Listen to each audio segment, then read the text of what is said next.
Live Isn't this pre-recorded? Shut up. from his bedroom. Did you say his bedroom? Why, yes. Yes, I did. Oh, he is such a bad boy. Say, man, what this show about anyway? Politics. Religion. Say what? Don't you know you're not allowed to talk about that stuff? It's time to break some rules then. Prepare to get triggered and be made uncomfortable because here's your host, the Jace Man, Jace Barnett. And this is Those Two Things.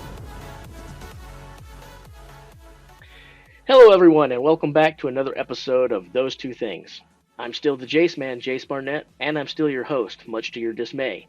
It's probably going to take at least 6 or 7 episodes before you're able to convince Jace to oust Jace from the program. Until then, this is the guy you're stuck with.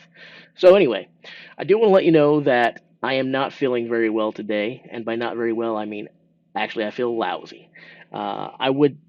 I was actually leaning towards not doing a show at all, but then I realized, I promised you guys content every Monday, Wednesday, and Friday, and I thought it's probably not going to set a very good precedent if on episode 2 I opt out.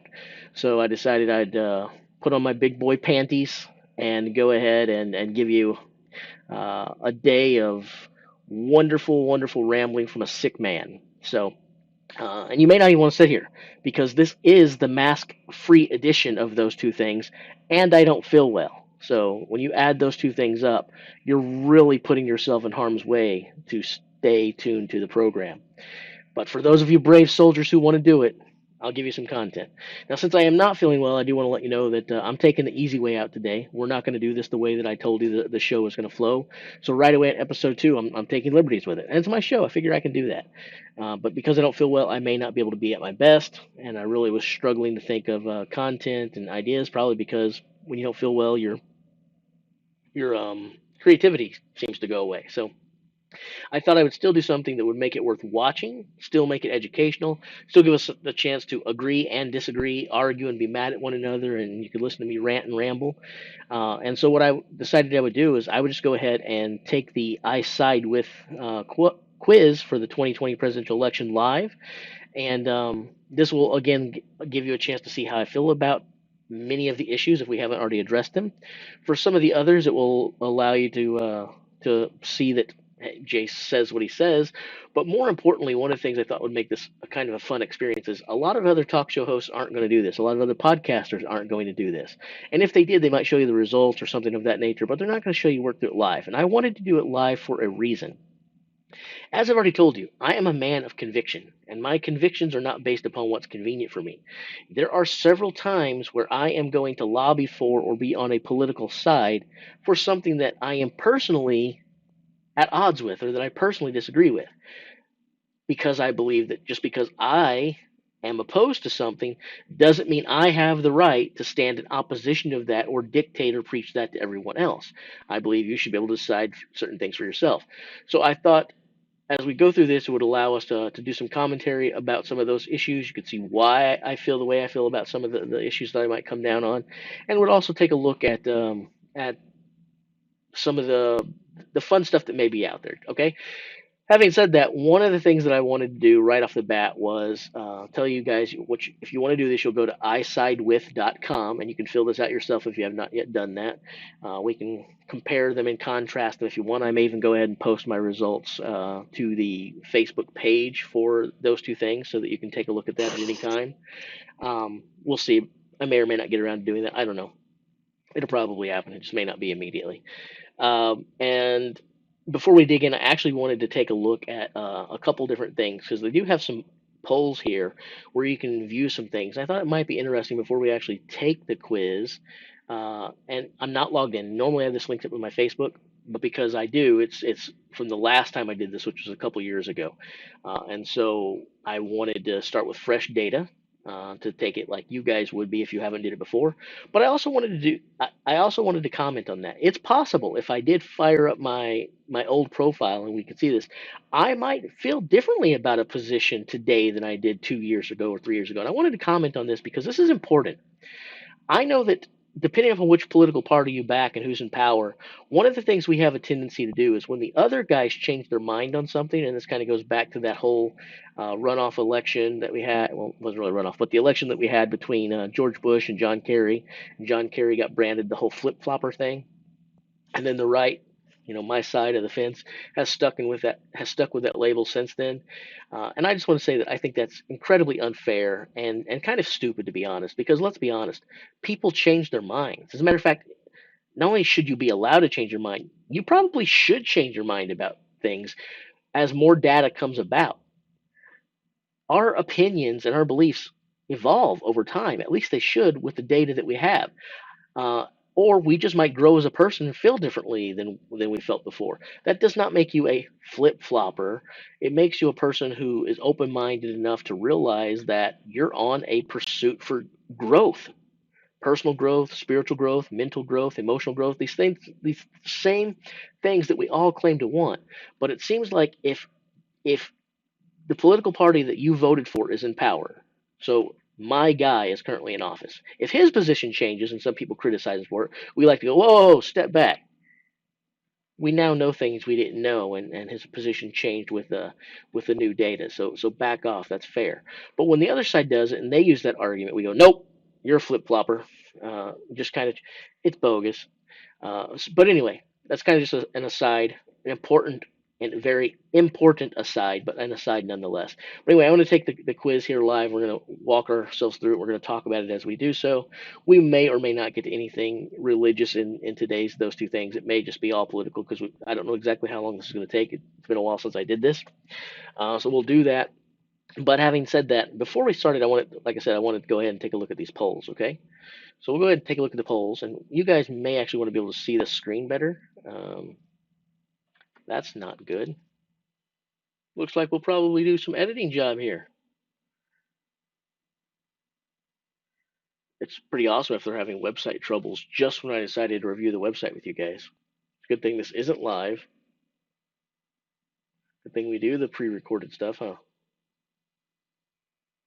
Well, this will be fine. This will take us to the same place. I don't know what was broken there. Okay, so we'll go ahead and take a look at the polls if the 2020 presidential election was held today. And there's a couple of things I wanted to look at here, okay? So first of all, let's take a look at my state, Missouri, and let's see what it says how most Missourians would be voting if we were doing today. It looks like as of today, 32% of my state would be going with Donald Trump, 31% for Joe Biden, and 18% for Joe Jorgensen, assuming that the way they actually side is the way that they would vote, which we know is not what happens, right? But it looks like Donald Trump would be a slight lead over Joe Biden. Now, Joe Jorgensen is a libertarian candidate, so more than likely a lot of those votes would be going towards Donald Trump. So it looks as though Donald Trump would probably be doing pretty well in the state of Missouri, more than likely, if the election was held today. Now again, a lot of these third party candidates, they could go either way, but Joe seems to have the largest percentage, and so since libertarians tend to go Republican more than they go Democrat, in most cases, it's not always, right? But in most cases, it looks like Donald would probably pick up quite a few votes there. Now, the flip side of that is, let's say people are disenfranchised with Donald Trump. Right? I'm not the biggest Donald Trump fan, and I've been known to vote for third-party candidates in elections before, and I don't agree with this nonsense that that's throwing your vote away. It's actually casting my vote. You see, I don't believe I'm voting against a candidate. I'm voting for someone. So I'm going to vote for who I think is the best suited to do the job, whether it makes you happy or not, whether it makes my neighbor happy or not. I don't care. I'm voting the way I want to vote, okay? With that being said, though, let's just say there were a lot of people who were disenfranchised with either Donald or the Republican Party or a combination thereof or so on and so forth. Well, then it could actually backfire and go the other way. Joe Jorgensen could actually take a lot of votes away from Donald Trump, and people could you'd watch Joe Jorgensen actually get a larger percent of the Missouri vote. So rather than the Libertarian candidate getting a 0.5% or 1% or 1.5% or 2%, maybe the Libertarian Party candidate comes out there and gets like 5 or 6% of the vote, which would be huge. In that case, those votes would be pulling from Donald Trump more than likely, in which case he would dip below Biden and Biden would win Missouri. Now, that's probably not going to happen for a lot of reasons, but just wanted to say that there's a couple different ways that that could flow, okay? Anyway, so that's how it would be in Missouri if people were actually voting today based upon how they have said they feel about the issues, okay? Let's take a look at party lines. If the votes were happening today and you recognize yourself as a Democrat, 79% of people would be voting for Joe Biden and 4% would be voting for Donald Trump. Not exactly alarming or noteworthy there. I think what's probably more overwhelming and large there is that you're actually getting 4% of the vote to Donald. But that's pretty much what you'd expect, right? Let's take a look at the Republican side. If you say that you're a Republican, 85% of that vote would be going to Donald Trump and only 4% to Biden. So let's take a look at that again. So Donald is rocking 85% of the Republican vote. Biden is only getting 4% of the Republican vote. Now, if we switch it to Democrats again, the flip side of this is the second candidate is still only getting 4%.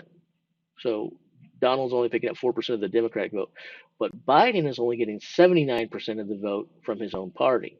And of course, this is influenced a lot by people supporting Bernie Sanders and things of that nature.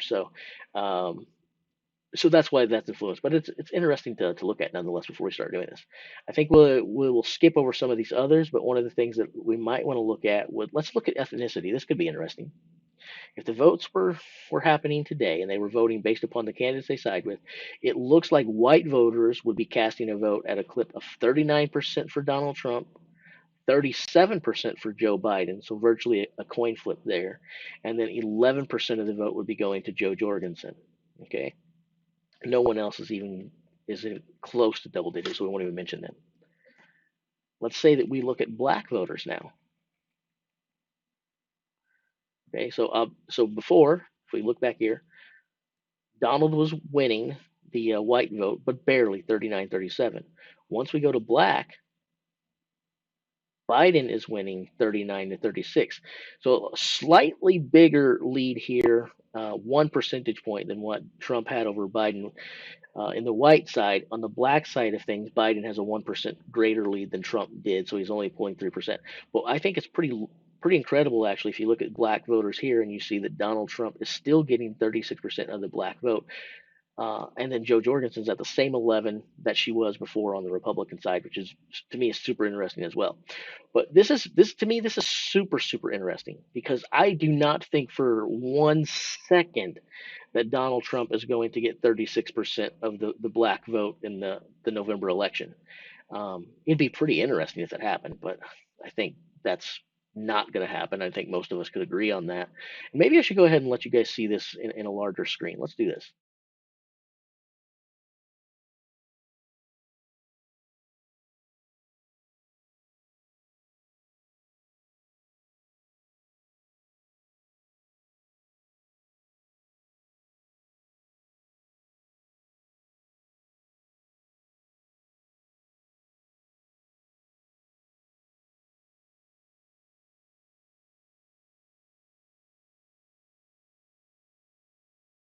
Here. Okay, I'm not a very good looking dude. Okay, so these studies have shown that when you go to trials by juries and things of that nature,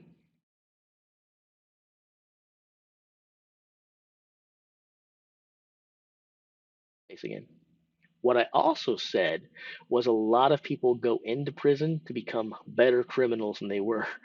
They come out better criminals they were when they went in. They get surrounded by a lot of other bad fish and then they become bad fish. I wish this wasn't true. It's disgusting that it happens, but it's factual and it's true. And so that's something that scares me and I think it's not fair. I don't know what the fair thing to do is. I don't think that we should punish someone because our system might have made them a worse individual than they were when they went in. But at the same time, I know that there are a lot of people who got locked up June 1st, 2013, and have spent the last 7 years in prison for something that 7-year sentence, to be honest, was probably ludicrous. They probably should have gotten like 30 days at the county jail, but they wound up serving 7 years because someone felt they had to make an example of this guy or this girl. And now they are begrudging and they are vengeful, and they've also learned how to do a lot of things that they didn't know how to do before. And they are sort of institutionalized. And I think that now, once they get out, they probably are going to reoffend, and maybe reoffend in worse ways than they would have. And I think that's tragic because I'm not convinced that they would have done that before. I almost think that they are a product of the system. I'm not making excuses for them, but I'm also not making excuses for our justice system. I think there's some problems with it. At the same time, I say, well, I don't really think that we can go ahead and turn the doors open and let everyone out who probably got a bad rap or a raw deal, because we have to answer for that now. So I almost think it's something that we got to start working on fixing. Unfortunately, I wish we could retroactively fix it, I guess is what I'm trying to say. But I'm not sure that we can retroactively fix it. So I almost think it's one of those things where we have to say sorry to those who might have been negatively impacted in the past, but we got to fix it now. Okay, so I'm just going to say, should nonviolent prisoners be released from jail in order to overcrowding? No. Let's see what these things have. But they must perform continuous service on a daily basis? No. Put them under house arrest using electronic bracelet. See, I don't think there's anything wrong with these answers. I'm just worried that if they have been changed for the non-better, what could happen? Read more stances. Okay, that's fine for now. Economic issues. Should the U.S. raise taxes on the rich? I don't think we should be raising taxes on anybody, to be honest with you. I think we should have a fair flat tax, but I'm kind of curious what the other stances are. Yes, raise tax and all. Reform to a flat tax. Hey, there we go. Lower the taxes to the poor, keep the current tax structure, lower income tax rate, remove all existing tax loopholes for large corporations, abolish income taxes law. Okay, let's go here. Bam. Should the government raise the federal minimum wage? No. Should the U.S. raise or lower the tax rate for corporations? What do we got here? Remove tax on corporations and tax holders and tax shareholder dividends instead? No. Maintain the current rate, lower but eliminate deductions and loopholes. Keep current rates and eliminate deductions and loopholes. Increase large multinational corporations but lower for small businesses. Okay, I'm going to say that we should lower them but eliminate some deductions and loopholes. Should the president be able to authorize military force against Al Qaeda without congressional approval? Okay, so I know what I want to happen, and I know how I want us to fiercely and forcefully handle threats of terrorism. I do, but I also think that there is a right way to do things, and it's gotten more and more this way over the last several elections and several people holding office, where we have all of these now executive orders that were never a thing in the past. As a matter of fact, I grew up being told constantly, and it seemed like everybody who told me this, all of my instructors in school and all the historians I spoke to, that the president was really not all that powerful of a person because he was so restricted by what he could or what he or she could or couldn't do based upon the other branches of government, and how the House of Representatives and the Senate really held the power. And of course, the Supreme Court had a lot of power. So the president could do things, but basically, veto power was his big hammer. Pretty much everything else was given back to the American people through our elected official system. But with the use of more and more of executive orders over the recent years, it has been where the president has incredible power now that I'm not sure the founding fathers ever had that as designed or planned. And I'm not sure it's healthy, to be honest. And one of the things I don't like about this is it's kind of the sheeple that we have now. Basically, you seem to be for this if Obama is in office and you voted for Obama, then you think, yeah, he should be allowed to do that because he's siding on things that you like, right? And if you didn't vote for Obama, you're like, that's not his position and that's not his place. Flip the script. You voted for Trump. Trump is in office. Now you think that the president should be allowed to do these things, right? And if you didn't vote for Trump and you don't like Trump, no, the president should never be allowed to do that. It's amazing how consistently inconsistent we are and how two-faced we are as an American public. We claim to have all of these beliefs, but really we only have these beliefs when when they dictate or show something that is either for our thought pattern or against our thought pattern. And I just think it's kind of silly.